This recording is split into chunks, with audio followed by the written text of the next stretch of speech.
शर्मा जी के बड़े बेटे का विवाह बड़ी धूमधाम से हुआ। बेटा बहू दोनों पढ़े लिखे, लड़की का घर परिवार के लोग भी बहुत ही अच्छे थे। सुंदर होने के साथ साथ संस्कारी बहू मिली। शर्मा जी के तो जैसे भाग्य ही खुल गए। शर्मा जी मन ही मन प्रसन्न हैं, किंतु वो सोचते हैं ये सब कहने सुनने की बातें हैं। जब बहू आ जाए, घर परिवार को बसा अपना बना ले, परिवार के लोगों में मिलजुल जाए, तब समझो कि बहू अच्छी है। निशा कहती, आप तो नाहक की चिंता करते हैं। जब हम उस बेटी को बनाकर लाए हैं और अपनी बेटी मानेंगे तो क्या वो गलत व्यवहार करेगी? कुछ अपना व्यवहार भी तो होता है कि नहीं? और फिर आपने देखा नहीं उसके परिवार में कितने सज्जन लोग हैं, उनके दिए संस्कार भी तो होंगे। मैं मन ही मन सोच रहा था, निशा की सोच में कितनी सकारात्मक है, फिर भी मैं ही क्यों गलत सोच रहा हूँ? अपने व्यवहार से भी तो होता है, किंतु सक्सेना जी के घर का हाल देखता हूँ तो एकाएक विश्वास नहीं होता है, क्योंकि आजकल कुछ जाए तो आपको ही बड़भागी मानो। किंतु निशा की बात भी सही है, भी होगा। दूसरे का सोचकर दूसरे व्यक्ति को जब तक परख न लो, उसके प्रति गलत सोच रखना भी तो अन्याय है। निशा जी की बात सही निकली। हमारी बहू बहुत ही गुणी और समझदार थी। उसने घर की सभी जिम्मेदारियां संभाल ली थी। नौकरी करने के कारण जितना भी समय उसे मिलता, घर की जिम्मेदारियों को संभालती। निशा भी उसका ख्याल रखती, काम में उसकी मदद करती। शाम को दफ्तर से आ जाती तो उसे आराम करने के लिए कहती, उसे चाय भी बनाकर दे देती। दोनों ही बड़े प्यार से काम करते और एक दूसरे का ख्याल भी रखती। आज मुझे लग रहा था कि निशा ठीक ही कह रही थी। अपने आप से अपने व्यवहार का भी असर होता है। हर काम सही समय पर हो जाता है, किंतु मैंने देखा निशा कुछ ज़्यादा ही मेहनत कर रही थी। क्या वो रिश्तों को जोड़े रखने के प्रयास में उन्हें बनाए रखने के लिए अपना अधिक समय और कोशिश कर रही थी। एक दिन मैंने कहा भी, बहू से ज़्यादा तो तुम काम कर रही हो। वो बोली भी, नहीं, वो भी तो काम करती है। मैं भी बहू और निशा कोई नोक झोंक नहीं सुनी। मुझे तो तब विश्वास हुआ जब बहू ने निशा के बीमार हो जाने पर उसकी खूब सेवा की और अपने दफ्तर से भी छुट्टी ले ली। शर्मा जी बोले, ये सेवा इसलिए हो रही है ताकि तुम शीघ्र स्वस्थ हो जाओ और काम कर सको। उसकी सेवा से प्रसन्न होकर निशा बोली, आप बहू पर विश्वास क्यों नहीं कर पा रहे हैं? तब शर्मा जी बोले, सक्सेना की बहू ने उसने सारा काम करवाया और उसने अंत में घर से बाहर कर दिया। निशा हंसकर बोली, देखिए, सभी लोग एक जैसे नहीं होते। सभी के स्वभाव भी अलग अलग होते हैं, सोच अलग होती है। हम सभी को एक तराजू में नहीं तौल सकते। इसलिए आप भी बहू पर अविश्वास करना बंद कीजिए। बड़े बेटे के विवाह को 3-4 वर्ष बीत हो गए। एक पोता भी अब हमारी गोद में खेल रहा था। बहू पहले से और अधिक जिम्मेदार हो गई। सुबह पैर छूकर चाय दे जाती। निशा अन्य कार्यों में व्यस्त रहती। अब मेरा विश्वास भी बढ़ने लगा था। छोटे बेटे ने भी अपना कोर्स पूरा कर नौकरी पर लग गया। उसके रिश्ते भी आने लगे। अब तो दिल चाहता है जैसी बड़ी बहू आ गई है, छोटी भी ऐसी ही आ जाए तो हम गंगा नहा लें, हमारा जन्म सफल हो जाए। बहुत तलाशने पर एक लड़की पसंद भी की गई। विवाह के पश्चात छोटी बहू अपने पति के साथ दूसरे शहर नौकरी पर चली गई। शुरू में कुछ दिन छोटी बहू ने बड़ी बहू को देखी व्यवहार किया। दोनों बहुओं को देख लगा जन्म सफल हो गया। खुशी खुशी दोनों पति पत्नी नौकरी पर भेजा। जिंदगी इतनी आसान होती है, हर कोई संघर्ष नहीं करता। लोग इतने अच्छे होते हैं तो अविश्वास का तो अस्तित्व ही समाप्त हो जाता है। कुछ स्वार्थी लोगों के कारण ही तो अविश्वास का प्रभुत्व अभी कायम है। बड़ी बहू घूमने के उद्देश्य से छोटी के पास गई। जब दोनों पति पत्नी घूमकर आए तो बहू के व्यवहार में परिवर्तन लगा, किंतु हमें तो उस पर विश्वास था, इसलिए ध्यान नहीं दिया। कुछ समय पश्चात, यूँ कहें कुछ वर्ष बीत गए। छोटी को अपने भाई के विवाह के लिए यहाँ आना पड़ा और गर्मियों की छुट्टी बिताने के उद्देश्य से वो यहीं रह गई। शर्मा जी निशा से बोले, तुम्हारे घुटनों में दर्द है, अब तो थोड़ा आराम कर लो, कम से कम 2 बहुओं का सुख ले लो। निशा ने मेरी बात मान ली। अगले दिन जब वो उठी तो सिर पे भारीपन था। सोचा शायद ठीक से नींद नहीं आई। उम्र के साथ नींद भी तो कम ही हो जाती है, थोड़ी चाय पीऊंगी तो ठीक हो जाएगा।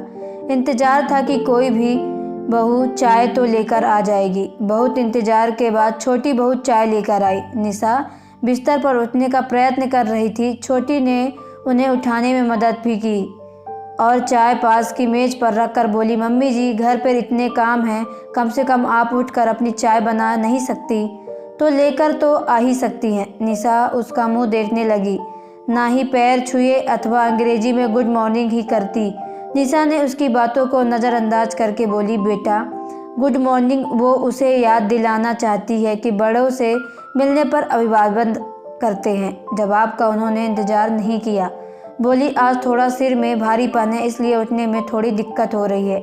जब वो बैठ गई, उन्होंने चाय के लिए जैसे ही हाथ बढ़ाया तब तक छोटी जा चुकी थी।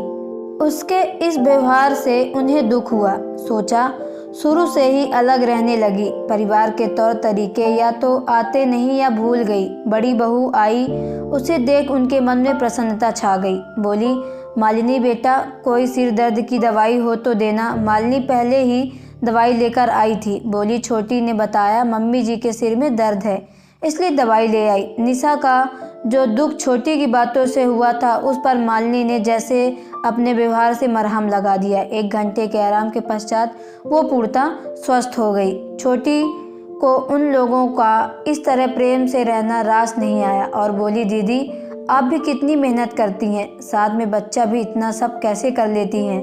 ना बाबा ना मुझसे ये सब नहीं हो पाएगा। मालिनी बोली, तुमने देखा नहीं, मम्मी जी तो इस उम्र में काम भी लगी रहती हैं और अधिक से अधिक काम करने का प्रयत्न करती हैं। हम तो उनके जवान हैं, उनका काम इतना कहाँ होता है। वो तो उल्टे हमारे काम में ही हमारी मदद करती हैं। पापा जी भी तो उन्हें आराम करने के लिए डांटते ही रहते हैं, किंतु वो फिर भी लगी रहती हैं। छोटी बोली, ऐसा आपको लगता है क्योंकि इतना काम करने की आपकी आदत जो बन गई है। देखो जरा अपनी हालत, ना ही फिल्म देखने जाती हो, ना ही कोई किट्टी, घर से दफ्तर, दफ्तर से घर, बस यही ज़िंदगी रह गई है।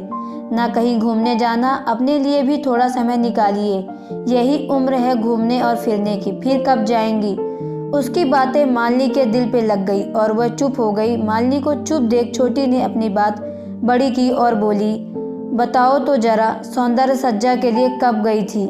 इस बार मालिनी बोली, अभी 1 सप्ताह पहले हम किसी के यहाँ विवाह पर गए थे, तब चलो मान लिया गई थी, किंतु हम महिलाओं को भी तो आज़ादी चाहिए। क्या हम अपनी ज़िंदगी यूं ही खपाने के लिए पैदा हुए हैं? इन ससुराल वालों का क्या है? जब तक इनकी हाँ में हाँ मिलाकर काम करेंगे तो रहेंगे।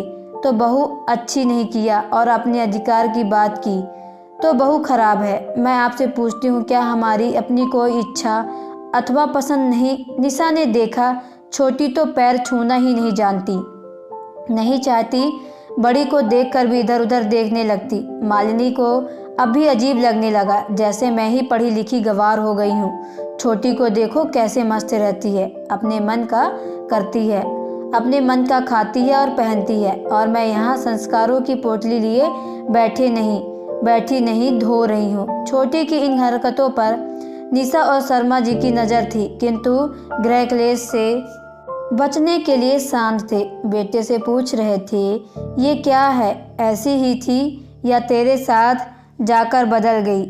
तुझे अपने उसे समझाना चाहिए। फिर उन्होंने सोचा, ये कुछ दिनों के लिए ही तो आई है, फिर चली जाएगी एक दिन तो।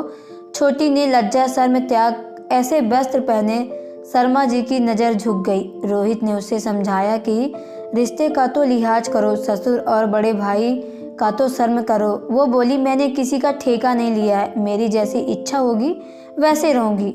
वो छोटी होने के कारण भी रिश्तों का कोई महत्व नहीं दे रही थी।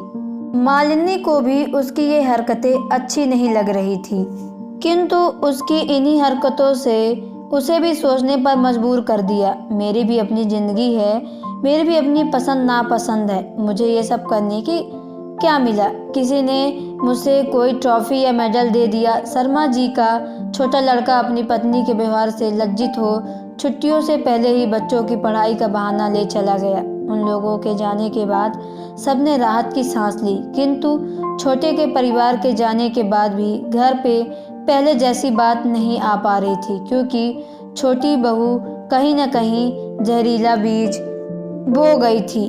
सुबह उठकर निशा ने रसोई घर में प्रवेश किया। देखा रात भर के जूठे बर्तन पड़े हैं। हमारे यहाँ तो आज तक ऐसा कभी नहीं हुआ कि रात के जूठे बर्तन पड़े रहे हो। बर्तन वाली आती ही नहीं आती तो बहू स्वयं ही मांज कर रख देती। निशा मदद भी करती तो मालिनी मना कर देती। निशा जूठे बर्तन मांजने लगी क्योंकि शर्मा जी के लिए चाय बनानी थी। तभी मालिनी वहां आई और निशा को बर्तन मांजते हुए देख चुपचाप अपने मुन्ने के लिए दूध गर्म कर ले गई। आज निशा ने बहू के इस रूप को पहली बार देखा था। ना ही मालिनी ने उन्हें बर्तन मांजने के लिए रोका, ना ही आज उसके पैर छुए। उनकी लाडली बहू पर आज किसी दूसरे की सीख असर कर गई थी। उस पर गलत सोच हावी हो चुकी थी। उन्हें इस बात का दुख हुआ कि उनका घर बिखर रहा है। अब उसे समझाने पर भी कुछ असर नहीं होता। अब उस पर स्वार्थ हावी हो चुका था। अपने अभी संस्कार, प्यार, मान सम्मान सब भूलती जा रही थी। घर का वातावरण पूर्णतः तनावपूर्ण था। कुछ समझ में नहीं आ रहा था किस तरह वातावरण को पहले की तरह खुशनुमा बनाया जाए। वो प्रयास भी तो करती, निष्फल हो जाती। बहुत दिनों पश्चात आज बुआ जी यानी शर्मा जी की बहन घर आई। आते ही घर में जैसे खुशियां आ गईं, जिन्हें निशा इतने दिनों से ढूंढने का प्रयत्न कर रही थी। वो आते ही सबसे गले मिली। उनके व्यवहार का देख हिचकते हुए मालिनी उनके पैर छूने लगी। तब उन्होंने बड़े प्रेम से उसे गले लगा लिया और बोली, तू हमारे घर की लक्ष्मी है। तू तो सबके दिल की में बसी है। तू पैर नहीं, तू तो गले लग जा। और उन्होंने बड़े जोश से उसे अपने गले लगा लिया। बुआ जी के प्रेम की गर्मी से मालिनी थोड़ा पिघली। बुआ जी का आना निशा को अच्छा लगा। रात में निशा बुआ जी के पैर दबाने के उद्देश्य से उसके पास गई। बुआ जी बोली, भाभी अब आदत नहीं रही। तुम भी कब तक इन रस्मों को निभाती रहोगी। अब उम्र हो चली है, अब तो बहुओं से पैर दबाओ। निशा बोली, दीदी जब आपकी इस उम्र में आदत छूट गई तो मैंने तो आदत ही नहीं डाली। ऐसी आदत डालने से क्या लाभ जो बाद में छुड़ानी पड़े। बुआ जी अपने अनुभव से ताड़ गई थी कि निशा के मन में कुछ न कुछ परेशानी अवश्य ही चल रही है। बुआ जी बोली, भाभी एक बोलूं, बुरा तो नहीं मानेगी। नहीं निशा, निशा ने छोटा सा उत्तर दिया। क्या घर में कोई बात है? जब से आई हूँ तुम खोई खोई सी हो। निशा थोड़ी आनाकानी के बाद बताने को तैयार हो गई। उसके तो दिल पर जैसे बोझ रखा था और अपने मन का गुबार अपनी ननद के सामने निकाल दिया। सारी बातें सुनकर उन्होंने गहरी सांस ली और बोली, मैं कुछ कहती। सुबह बुआ जी ने उठते ही मालिनी को अपने कमरे से ही बैठे बैठे आवाज़ लगाई। जी बुआ जी, कहती हुई मालिनी कमरे में दाखिल हुई। अरे बेटा, तू ही तो इस घर की रौनक है। तेरे कारण ही घर चल रहा है। मालिनी की गोद में उसका बेटा था। उसे देख बुआ जी बोली, अब ये डेढ़ 2 बरस का हो गया है। इसे गोद से लेकर मत घुमा कर। इसे इसकी दादी बाबा के पास छोड़ा, वो इसका ख्याल रख लेंगे। तू भी क्या करेगी? इन 2 टांगों के भी नीचे मजबूत होगी। और जा मेरे लिए चाय भी लिया। इससे पहले कि वो जाने के लिए मुड़ती, बुआ जी बोली, बेटा तू तो पैर छूती ही है। अपने ये अच्छे संस्कार अपने बच्चे के अंदर भी डाल। जब तू पैर छुआ करे तो ये तुझे देखकर भी सब करेगा। ये सब संस्कार तो माँ ही डालती है। जैसे तुझे सबका आशीर्वाद मिलता है, तेरे बेटे को भी मिलेगा। जैसे तू सबके दिलों पर अपने व्यवहार से राज करती है, ऐसे ही ये शैतान भी करेगा। ना चाहते हुए भी मालिनी पैर छूने लगे।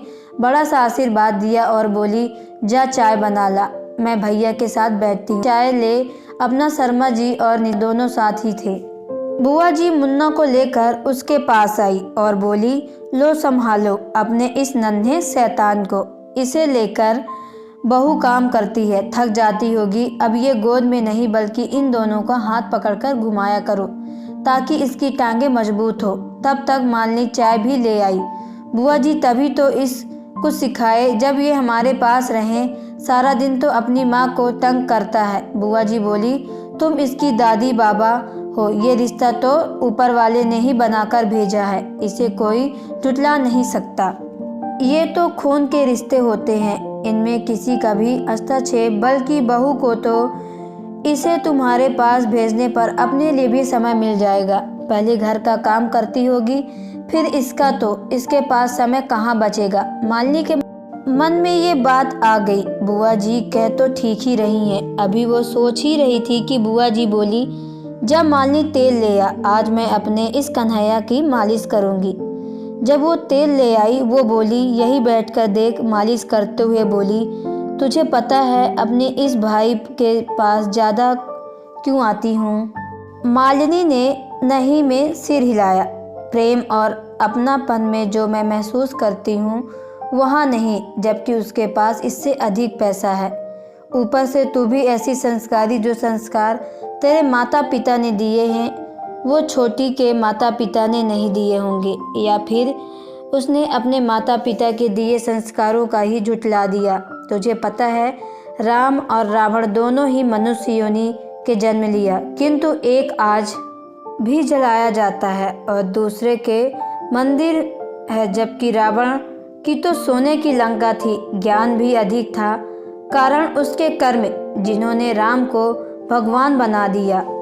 मान लो तू कार करती है, तू अपनों का प्यार पाती है, तेरी कहानियाँ सास है, इसके व्यवहार के कारण ही आज मैं भी इससे मिलने आती हूँ। तुम लोगों का प्यार अपनापन खींच लाता है, जिसमें बुरी यादें जुड़ी हों उसे स्वप्न में भी कोई याद नहीं करना चाहता, बल्कि उसे याद करते ही दुख हो जाता है। तुम किसी के सुख का कारण बन सको तो दुख का कारण तो मत बनो। जब लोगों के दिलों में तुम्हारी यादें सहानुभूति दे जाएं, तो समझो यही तुम्हारा मेडल और ट्रॉफी है। अब तक मालिनी को भी अपनी गलती का एहसास हो चुका था। तो दोस्तों, आपको ये स्टोरी कैसी लगी कमेंट बॉक्स में ज़रूर बताएं। अगर आप मेरे चैनल पर नए हो तो चैनल को सब्सक्राइब करके बेल आइकन को प्रेस कर लें, ताकि आने वाली वीडियो को नोटिफिकेशन आपके मोबाइल पे सबसे पहले पहुंचे। तो चलिए मिलते हैं नेक्स्ट वीडियो पे। Okay bye, take care.